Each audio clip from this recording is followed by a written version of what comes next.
The views and opinions expressed by the hosts and the guests do not reflect those of the show, the management, and the company. Hello, sa ako dito, tamang oras mo po ba ito? Martinez po ito. Aaksyonan po ba agad natin niya? Ora mismo. Tandaan niyo, ito yung dating airport.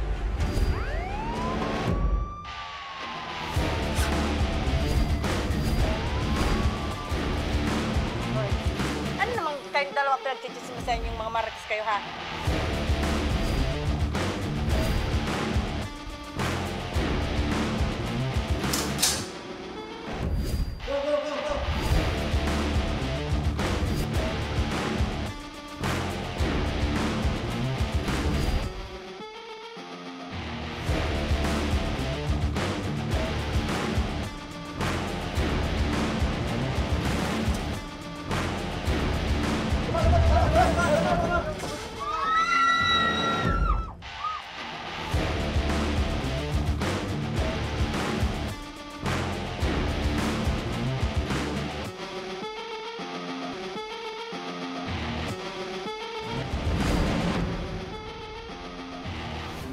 Magandang hapon sa inyo mga ka-aksyon. Live na live tayo ngayong araw ng Miyerkules at tuloy-tuloy ang ating pagbibigay ng serbisyo publiko. At live din tayong napapakinggan sa 90.3 Radyo Oragon Sorsogon, 88.3 sa Catanduanes, 90.7 Legazpi City.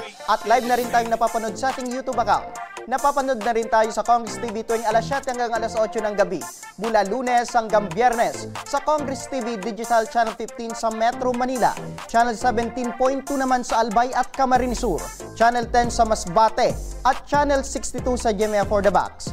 Umpisa na natin ang Tabang Ora mismo. Ito mga ka-aksyon, sa ating Tabang Ora mismo update, isang ina ang dumulog sa ating tanggapan upang humingi ng tulong na makaharap ang lalaking di umano ay nakabangga sa kanyang anak.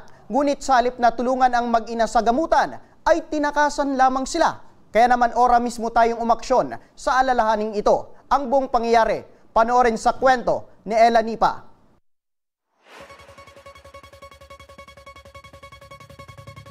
Nitong mga nakalipas na buwan, kabi-kabila ang naitalang aksidente na kinasangkutan ng mga motorsiklo.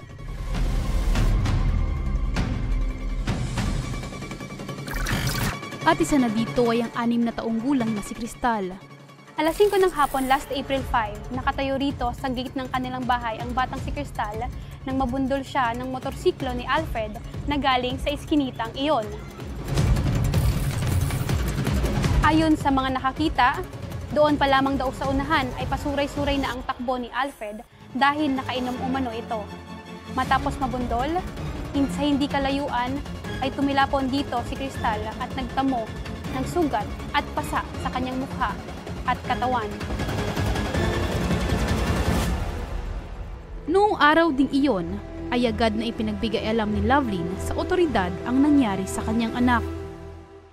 Ngunit ayon sa kanya, matapos umunong magbigay ng pera pampaturok ng anti-tetano ang nakabangga sa kanyang anak, makalipas raw ang ilang araw ay hindi na ito nagparamdam sa kanila at tila pinabayaan na ang mga susunod na gamutan ni Cristal.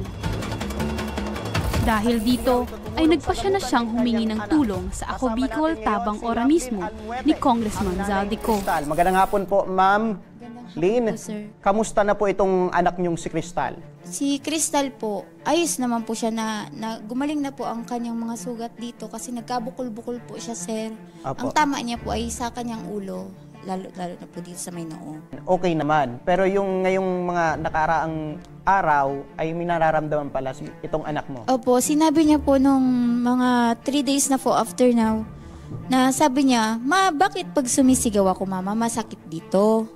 Sabi ko, "Bakit masakit dyan? Tumama ka ba sa ano?" "Hindi man," sabi ko, "tumatalon ka na naman ba?" Sabi ko, "Bawal tumalon kasi may ano pa nga siya dito, may violet pa po siya." Sabi niya, "Hindi naman, mama."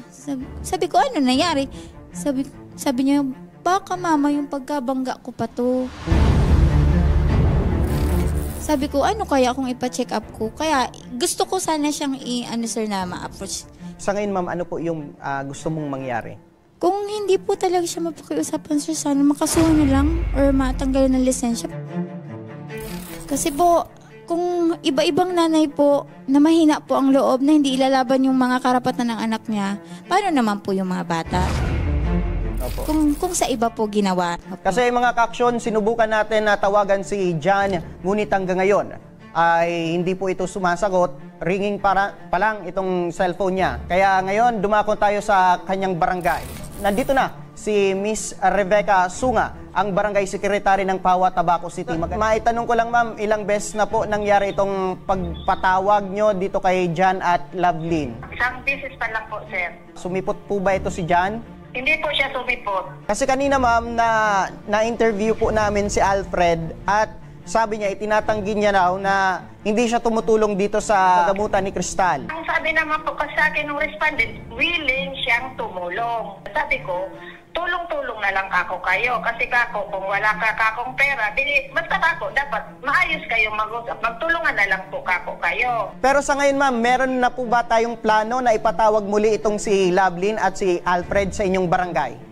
May balak po kami kasi nabanggit ko na nga po yung kay Miss Almoite na sabi ko, i-ready mo lahat ng mga documents mo, yung gastos, mga resibo. Kasi kako, patatawagan natin siya para kung ano ang maging usapan nyo, kung ano ang mapagkasunduan nyo about yan sa mga gastos mo. Sasamahan po namin itong si Ma'am Lovelyn dyan po sa inyong barangay para sa inyong pag-arap. Matapos lang ang ilang araw ay nagtungo na ang ating team kasama si Lovelyn sa barangay Pawa, Tabaco, Albay upang sa pangalawang pagkakataon ay makaharap niyang muli ang nakabangga sa kanyang anak. At sa harap ni Kapitan Danilo Carillo ay muling nagkausap ang dalawa. Ano ang pigahagat mo kayo na? Sabi po kang DSWD, hagadan ko po sa mga ginastos ko, tapos po, so time na day po ako nakatinda. Day man da po nila pwedeng i-provide ito na ano po, so nakadiskwido. Ang kapag po niyan sa Indo, pira ang nagastos mo talaga. Huni po sinagastos ko sa mga pamasahe ka po, dahil po dyan na dinagdag.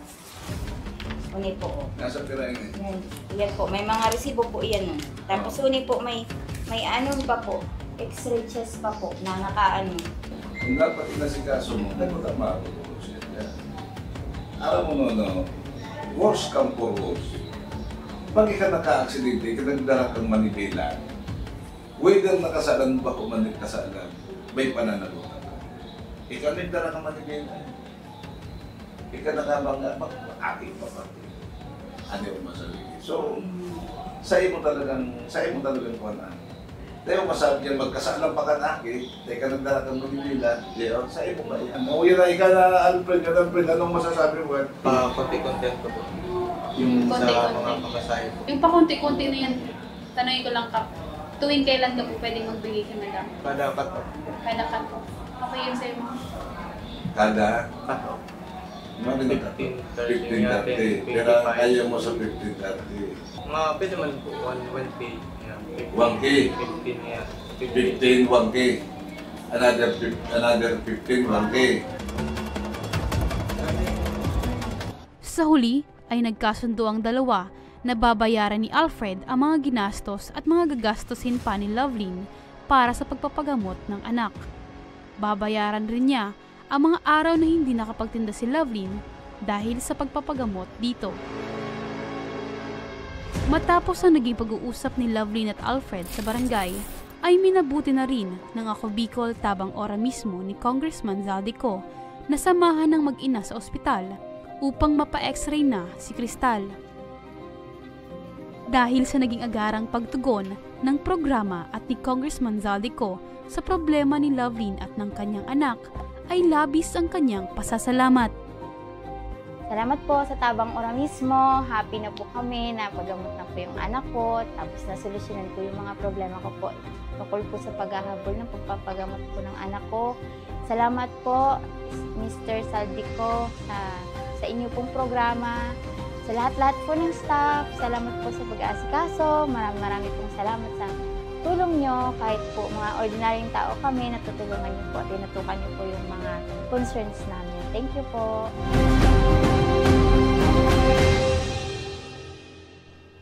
Yan ang agarang pag-aksyon at pagtugon ng Tabang Ora mismo sa alalahanin ni Nanay Lovelyn At mabuti ay nagkaayos sila at minabuti ni Alfred na iakuin ang mga gastusin sa pagpapagamot dito sa anak ni Lovelyn. At maging panawagan na rin sa ating mga motorista na magdoble ingat po sa pagmamaneho at iwasan yung pagmamaneho na nasa impluwensya po ng alak. At dun din sa mga magulang na laging bantayan po ang ating mga anak, lalo na yung malalapit lang sa kalsada para makaiwas po sa ganitong aksidente. At sa pagbabalik ng Tabang Ora mismo, kilalanin ng isang misis na todo kayod sa paghahanap buhay habang inaalagaan din ang kanyang mister na paralisado. Ang kanilang nakakaantig at nakakabilib na pagsasamahan, abangan mamaya. At isang sanggol sa Sorsogon, 2 taon na ang iniinda ang hindi pangkaraniwang sakit sa balat. Ang ating ora mismong pagtugon, abangan, kaya huwag kayong bibitaw at magbabalik pang Tabang Ora mismo.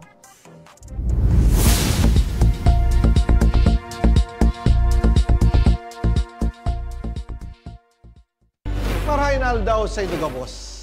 Ang aldaw na ini ay para sa Indo, para sa tuyang mga kababayang Bicolano na nangangaipuhan kan kalinga, asin manlain-lain na medikal na serbisyo. Ini po ang sa tuyang dalan para makapaghatod kan serbisyo maski guraano ini karayo o karani ang sa Indong kinamumugtakan. Ang Tarabangan Caravan ay saro pong inisyatibo kanako Bicol Party List na igwang layunin na darahon ang serbisyo medikal asin dental direkta sa saindong mga komunidad. Aram po niya to na daigabos may kakayahan o pagkakataon na makaduman sa ospital o klinika. Kaya't kami na po ang nagrarani sa Indo. Kaibahan ang matitibay na doktor, dentista, medical personnel, asin mga volunteer kan ako Bicol Party List. Libre po gabos ang serbisyo medikal, dental, laboratory, asin mga bulong. Wala po kamo na dapat ihadit sa gastusin taini ay para sa indong kalusugan.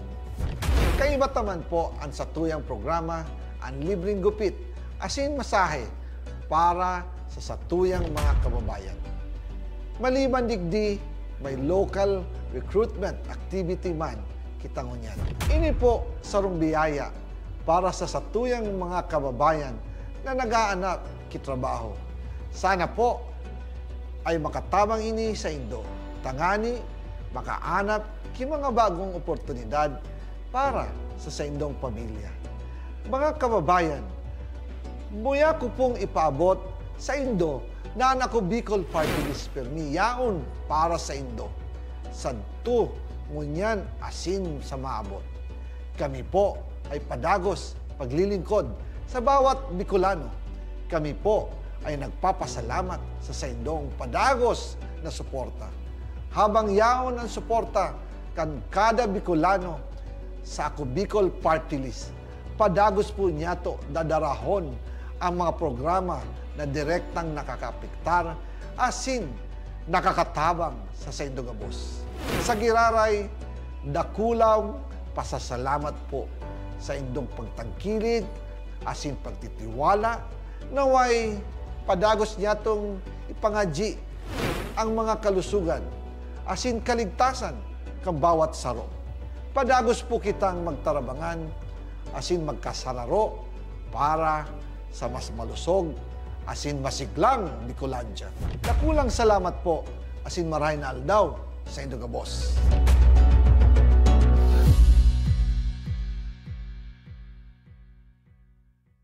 Daan-daan na po ang mga nakapagtapos at may mga kanya-kanya ng propesyon.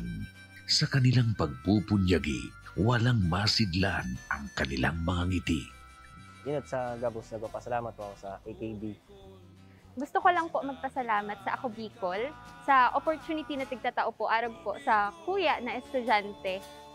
Dahil naandyan lang, katuwang lagi, Ako Bicol, katabang na, kasurog pa. Hindi rin nagpahuli sa pagtugon sa mga pangailangan ng ating mga healthcare workers at mga frontliners. Sa simula pa lang nitong pandemya, hanggang sa ngayon, walang humpayang pagtulong. Ay, nagpapasalamat po ako sa pagtaunin tabang hali sa ako, Bicol Party List. Papasalamat kong dakula sa duwang congressman. Tayo nakakatabang sa miya sa gabi. Maaasahan, Ako Bicol, katabang na, kasurug pa. Tucked away in the province of Albay, known for its perfectly shaped Mayon volcano, Misibis Bay Resort, a locally owned 5-hectare private island resort. The resort is ready for all those looking to balance tranquility and adventure. This tropical destination is where guests can either choose to relax under the palm trees or have an adventure under the sun.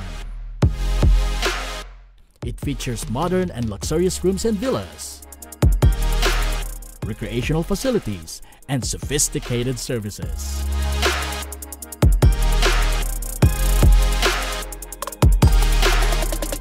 Come and experience Misibis Bay Resort, your tropical island getaway.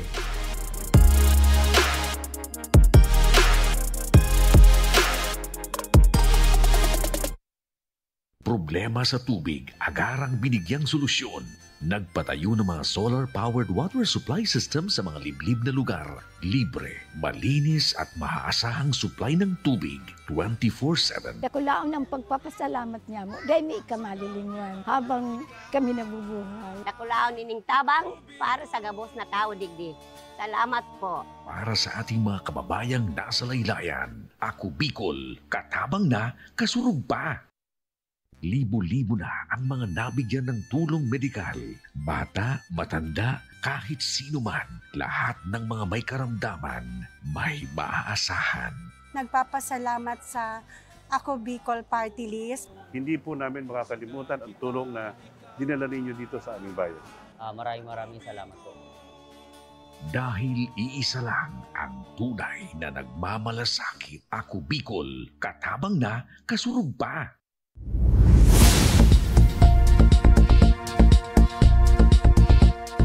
Nagbabalik ang tabang. Ora mismo ito mga kaaksyon sa ating tabang medikal. Tungayan ang kwentong ng mag-asawa na ating nakilala sa Tabaco City, Albay, na sa likod man ng pagkakaparnisado ni Mister ay patuloy pa rin si Mrs. sa pagtatrabaho habang siya pa rin ang punong abala sa pag-aalaga rito. Ang ating ora mismong pagtugon. Panoorin po natin ito.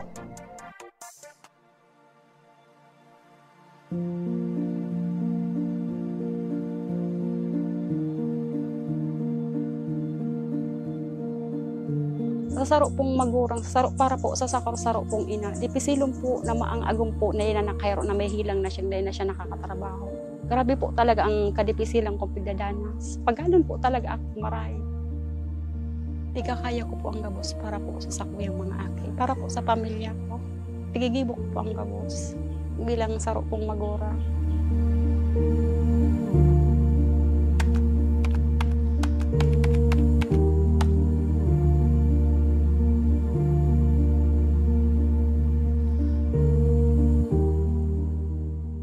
Pag-aani ng pako ang isa sa ikinabubuhay ng mga residente sa Barangay Basagan, Tabaco City.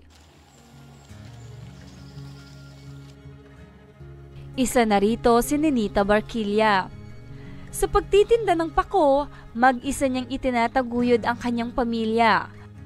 Ang kanya kasing asawa na sekreteryo na sana ay katuwang ay hindi na makalakad simula noong nahulog ito sa ikalawang palapag ng kanilang bahay.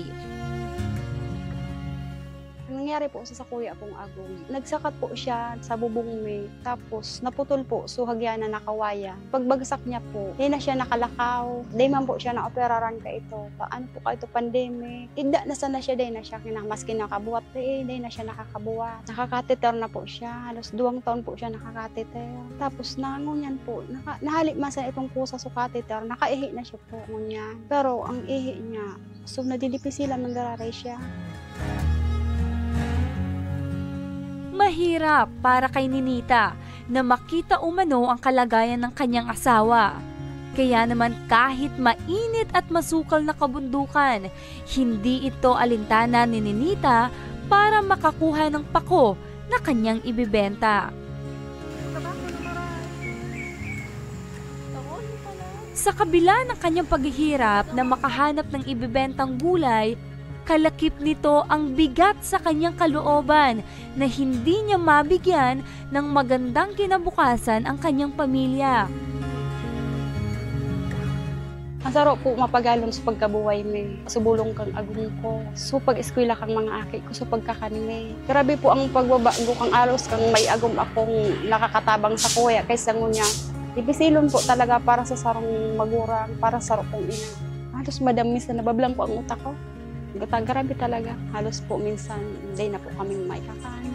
Tapos ang mga akit ko po, hindi ko na ako tasin na papaireskulahon. Nadidipisilon po talaga ako. Sa saro pong magurang, saro para po sa saro pong ina. Dipisilon po na maang agong po na yun na nakayro na may hilang na siya, na siya nakakatrabaho. Grabe po talaga ang kadipisilang kong pagdadanas. Paggalan po talaga ako marami. Sa halos po oral daw ako dyan sa Maawo. Naghahanap po ako kay mga gulayon para po may pabakal, para po sa pagkabuhay na. Naghahanap po akong gulayon. Solo lang po ako pag may eskwela. Pero po pag Sabado, Domingo, kaiba ko po sa mga akit ko. Gabos na sa loob kang harong sa kuya pa. Ikakaya ko po ang gabos para po sa kuya mga akit. Para po sa pamilya ko. Tigigibo ko po ang gabos. Bilang saro pong magura. Tigigibo ko po. Maski ano po, basta mabuhay po kami. Basta legal pong paagi. Tigigibo ko po. Hindi po ako nasusuko. At sa kabila ng kanyang paghahanap buhay upang mapag-aral ang kanyang mga anak, isa rin sa kanyang pasanin ang maidala sa ospital ang kanyang asawa. Dahil bukod sa walang panggamot, ay malayo rin daw ang ospital sa kanilang lugar. Nagdudulok pa ako sa city, nag-ano pa akong ambulansya. Iyo po ang tiglulunadan kita. Di man pa akong kakaya na mag-arkila baga ki autong para lunadan ko. Tara yun man talaga. Halos ini madam nga, di ba ko man talaga kami digdi naka-star na. Pinalipat lang kami di kang tugang niya. Harayo ito sa tinampo ang harong may. Lampas pong sarong oras. Mapagal po, halos po kang inot na tigdadarami siya. Tigtuturuangan po siya sa tamong. Apat kaming turuang-tuwang kaan sa tamong ta. Di man siya talaga higda sana siya. Di man siya nakakalukaw. Higda talaga sana. Saro po mapagalon sa pagkabuhay may subulong kang agong ko. So pag-eskwela kang mga aki ko, so pagkakanme. Yun po ang kadipisilan na pagdadanas mi talaga. Kaya naman ang aming makilala si Nanay Ninita at Tatay Quiterio sa medical mission na hatid ng Ako Bicol Party List ay hindi na kami nagdalawang isip na lapitan at abutan sila ng tulong. Ora mismo naming sinamahan si Nanay Ninita at Tatay Quiterio sa Bicol Regional Hospital and Medical Center.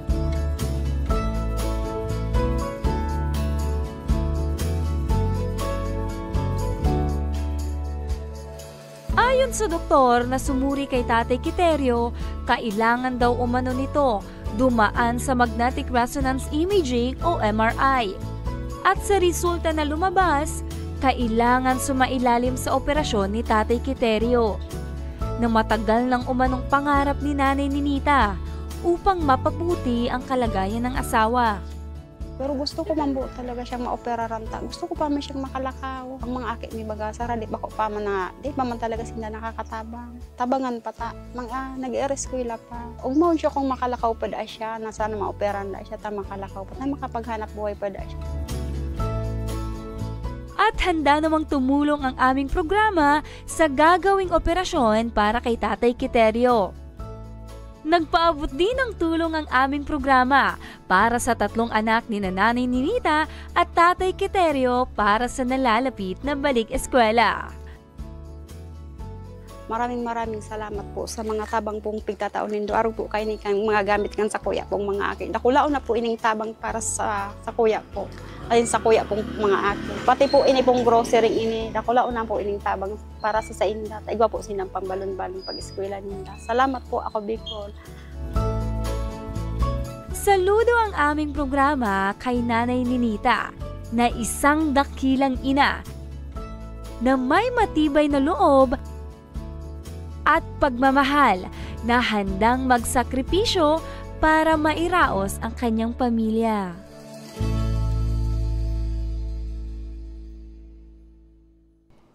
Yan, nakaka-inspired si Nanay Ninita na sa kabila ng hirap ng buhay ay patuloy niyang itinataguyod mag-isa ang kanilang pamilya. At swerte ni tatay na sa kabila ng kanyang kalagayan ay hindi siya iniwan ni Nanay Ninita. Kumbaga, pinatunayan nila na yung sumpaan ng mag-asawa na for better or for worse, till death do us part. Ayan. Samantala, isang sanggol mula sa Bulan, Sorsogon ang nangangailangan ng tulong medikal. Ang hinaing ni Nanay Jovelyn Esber. Mula noong ipinanganak niya, ang sanggol ay na-diagnose na ito ng isang hindi pangkaraniwang sakit, na sakit sa balat, na kung tawagin ay Harlequin ichthyosis, na ngayon ay 2 taon ng anak ni Jovelyn at 1 taon nang hindi nakakabalik sa doktor para sa kanyang check-up. Ang panawagan ni Jovelyn, panoorin po natin ito.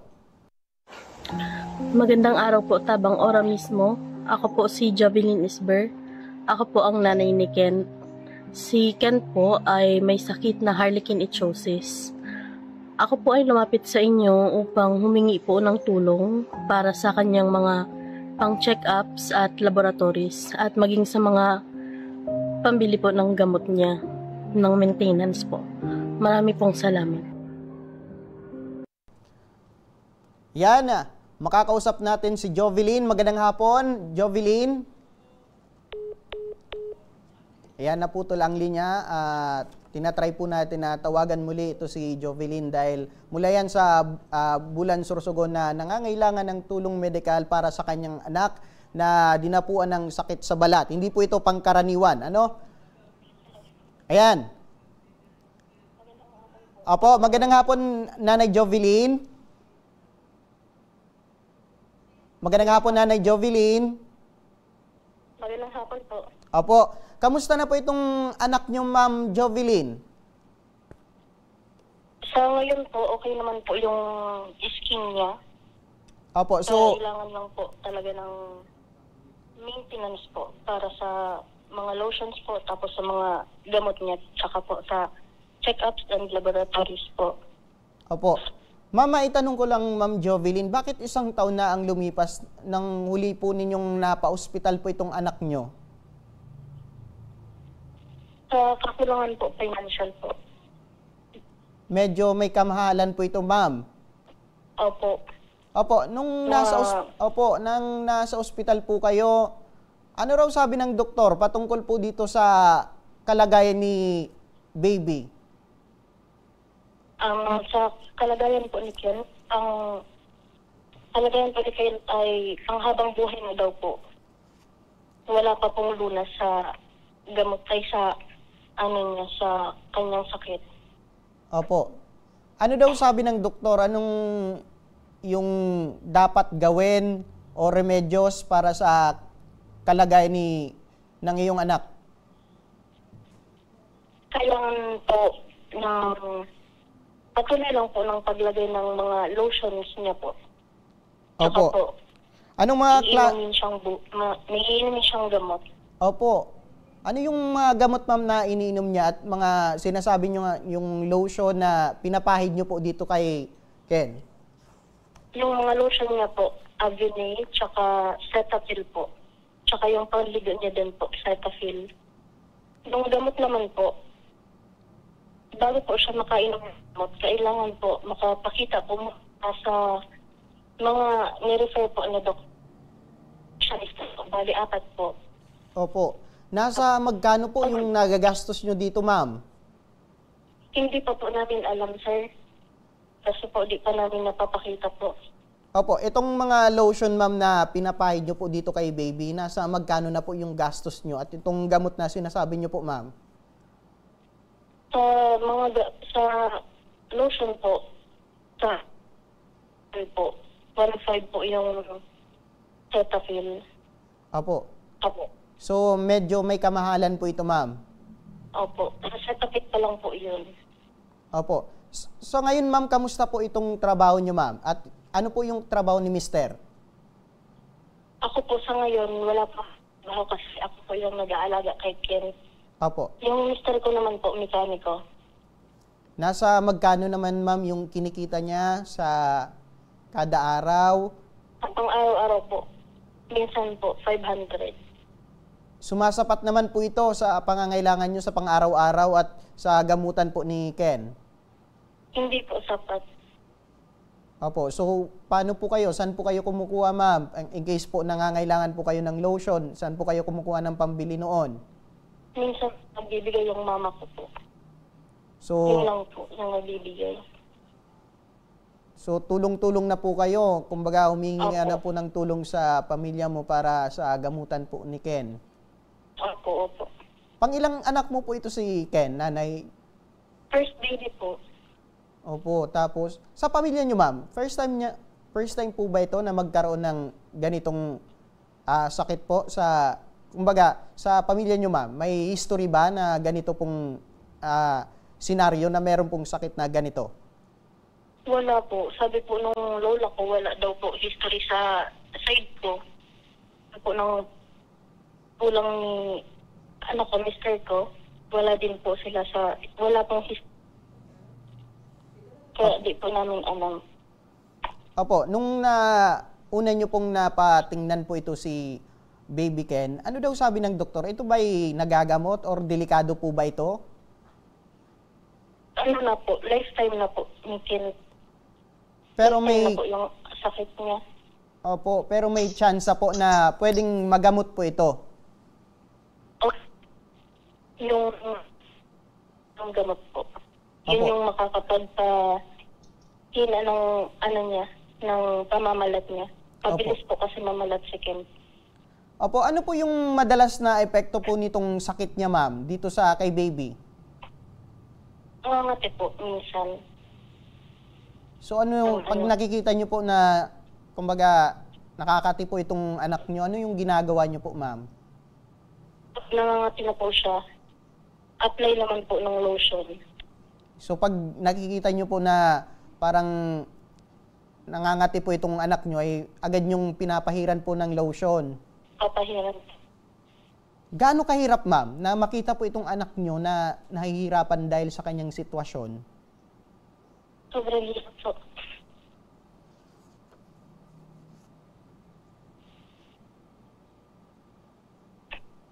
May mga pagkakataon ba, ma'am, na humingi na kayo ng tulong sa iba't ibang tao para sa gamutan po ni Ken? Para mapaktingnan muli ito sa doktor? Opo, sa DSWD po. Opo. Sa ngayon po, ma'am, ano yung pinakakailangan nyo pong dapat na gawin po dito kay Ken? Yung yung mapacheck up po siya sa mga espesyalista para po mabigyan siya ng laboratories po para yun po yung magiging maintenance niya, yung gamot. Opo. Bakit ngayon, ma'am, napagdesisyonan nyo na po na ipagamot na po itong anak nyo na pinaabot niya po sa 1 taon? Bali po, kasi dati po sa BRPTH po kami nagpapacheck up doon sa derma. Outpatient po siya. Opo. Tapos, mga mga May po, napacheck up na po namin siya sa derma po. Anong sabi ng doktor, ma'am, doon? Yung kalagayan daw po ni Ken. Opo. Sa parilong, sa sakit niya po, hindi daw po severe. Opo. Kasi po, mabuhok siya, tsaka yung pamamalat niya hindi grabe po. Pero ngayon, ma'am, dahil sa ina-apply nyo pong lotion at mga gamot, kamusta na po yung kalagayan po ni Ken? Dahil po sa mga bigay ng derma po niya, mas nagiging okay na po yung skin ni Ken. Opo. So ngayon, ma'am, ang gusto nyong mangyari ay mapatingnan muli ito si Ken para tuloy-tuloy na po itong pag-improve po ng kalagayan ni Ken sa balat. Opo. So ang gusto nyong mangyari ay mapacheck upon po ito, ma'am, si Ken. Sa mga espesyalista po, sa mga ENT and sa iba pa. Sige, ma'am. Pero sa pamasahe, ma'am, gaano po kalayo itong bahay nyo sa ospital? Sa Legazpi po kasi kami So, bale, 3 hours po yung biyahe po, yung layo. Nasa magkano po yung pamasahe, nanay? 1.5 po. So, may kamahalan talaga itong kahit yung pamasahe pa lang. Opo. Sige ma'am, yung mga lotion na binabanggit nyo ma'am, talagang maliban sa pamasahe, mahal yung pamasahe, pati yung lotion at gamot na dapat inumin ni Ken. Yung sa tapil po, Opo. 5. Tapos yung bukod pa po doon, panligo pa po siya. Opo. 2. Meron pa po kayong supply ma'am? Meron pa po kayong supply nitong pinapahid nyo po dito kay Ken? Meron pa naman po. Okay. Sige ma'am, standby ka lang para sa agarang pagtugon sa inyong alalahanin.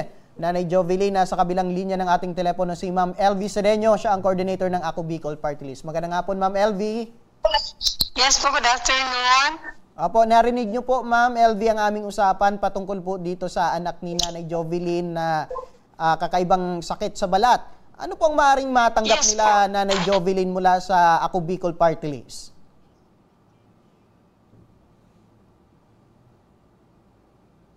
Ayan, medyo naputol po si Ma'am LB at tinatry po natin na tawagan muli si Ma'am LB para malaman natin. Yes po. Ayan.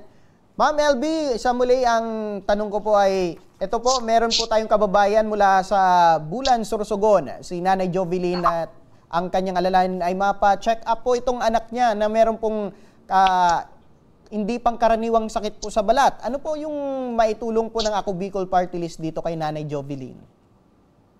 Tanong ko lang, kailangan ba talaga dito sila ibalik sa amin sa BRHMC o kailangan dalhin sa skin clinic? Yan. Nanay Jovelyn, narinig niyo po yung tanong ni Ma'am LV? Hindi po masyado po, sorry po. Opo. Tinatanong ni Ma'am LV kung kailangan bang ibalik ito sa BRHMC or kailangan nang idala ito sa skin clinic? Meron na po siyang derma ngayon, yung sa daily skin clinic po. So kailangan ma'am na idala ito sa skin clinic, hindi po sa BRHMC? Opo, hindi na po siya sa BR ngayon. Opo, sige. Ma'am LB? Yes po. Opo, sabi ni ma'am, kailangan na daw po idala ito sa skin clinic. Ito si baby. Okay. Ganito yan, sir, ang gagawin natin, dalhin po natin sa skin clinic. Malapit lang dito sa atin sa BRHMC. Meron po tayong skin clinic dito, di ba, sa unahan lang po ng kampo. Apo. Ang gawin natin, mag-coordinate na po tayo doon, tayo sa Tabang Ora mismo para ma-schedule na natin yung baby. Ipakita na sa doktor doon or sa attendant doon kung yung picture ng baby, kung anong dapat gawin, anong dapat dalhin. If ever naman na may mga kailangan gamot, pwede naman natin silang i-refer sa DSWD through MAI para mabili ng mga kailangan ng bata. Apo, kung meron kang mensahe po dito kay Nanay Jovelyn, Ma'am LV, na po yun? Nanay Jovelyn, siyempre nanay din po tayo, nanay din po ako. Masakit po para sa magulang na makita natin yung anak natin nahihirapan. So, huwag na po natin patagalin, nanay ha. Kailangan natin madala sa skin clinic yung bata para po malaman kung ano dapat ating gagawin. Apo. Apo. Sige ma'am, kung meron ka din pong pahabol na mensahe sa ating publiko, ano po yun Ma'am LV? Nandito na po ang Ako Bicol Party List. Handa po tayong tumulong through the effort of Kong Saldi and Kong Gerbin. Nasa loob lang po tayo ng BRHMC compound. Hanapin lang po si Miss LB sa table 4. Apo. Sige po ma'am, dahil po dyan, maraming salamat po. Ma'am LV Sedeño, siya po ang coordinator ng Ako Bicol Party List. Thank you so much. Apo. Yan, Nanay Jovelyn, narinig niyo po ang sinabi ng Ma'am LV? Apo, sir. Apo, at sabi ni Ma'am LV, ay kailangan na daw na idala talaga ito sa skin clinic ito ang anak nyo para malaman natin kung ano talaga yung kinakailangan pang gamot at dapat gawin para sa agaran na paggamot po dito kay anak nyo. Ano ma'am? Opo. Sige. Ma'am, ano po yung mensahe natin? Maraming salamat po sa Tabang Ora mismo po sa agarang pagtulong po. Opo. At sana ma'am, huwag na natin itong palampasin pa ng 1 taon para magamot na po itong anak nyo, ma'am. Ano, ma'am? Opo. Salamat po. Opo. At meron po kaming staff na tutugon po sa inyo at tutulong sa mga susunod pang proseso para matanggap nyo po itong tulong. Ano, ma'am? Maraming salamat po, sir. Opo. At maraming salamat din, ma'am, sa pagbigay ng kwento nyo po sa amin, alalahanin sa aming program. Thank you po. Thank you. Ayan. At yan ang ora mismong tinugunan at inaksyonan ngayong hapon. At para sa mga nagnanais na humingi ng tulong sa aming programa, panoorin po natin ito. Sa may mga problemang legal at medikal na nais humingi ng tulong sa ating programa, maaari po kayong magsadya sa aming tanggapan sa ground floor Embarcadero de Legazpi, Victory Village, Legazpi City. Bukas po ang aming tanggapan mula Lunes hanggang Sabado, alas 8 ng umaga hanggang alas 5 ng hapon. Sa mga nasa Metro Manila naman po at kalapit na lugar, maaari po kayong humingi ng tulong sa Action Call Center sa North Wing ng Batasang Pambansa. Magpunta lamang po kayo tuwing araw ng Lunes alas 8 ng umaga hanggang alauna ng hapon. Maaari na rin po kayong magtungo sa Tabang Ora mismo Satellite Office sa Camarines Norte sa Provincial Capitol Building, Barangay 3, Daet, Camarines Norte. At para naman sa mga taga Camarines Sur, maaari na rin kayong dumulog sa Zone 2, Tagungtong, Goa, Camarines Sur. Bukas po ang aming tanggapan mula Lunes hanggang Biyernes, alas 8 ng umaga hanggang alas 4 ng hapon. Maaari din kayo magpadala ng mensahe sa aming official Facebook page na Tabang Ora mismo. Kahit anong reklamo ay amin pong tinatanggap. Huwag niyo rin pong kalimutang i-follow ang aming mga official social media account sa aming Facebook account, YouTube at TikTok account, Tabang Ora mismo. Action po patuloy na magsisilbi.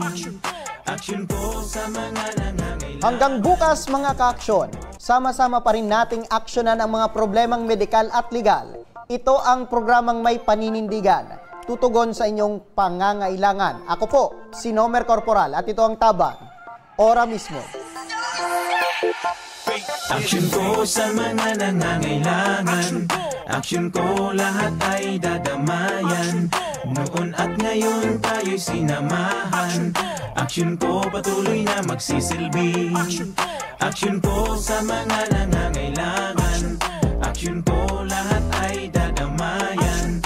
Noon at ngayon tayo'y sinamahan. Action ko patuloy na magsisilbi. Isang masipag na pilantropo, sa hirap at ginawa kasama mo. Malapit ang puso sa mga natutulungan, may aksyon lagi sa nangangailangan ng idol na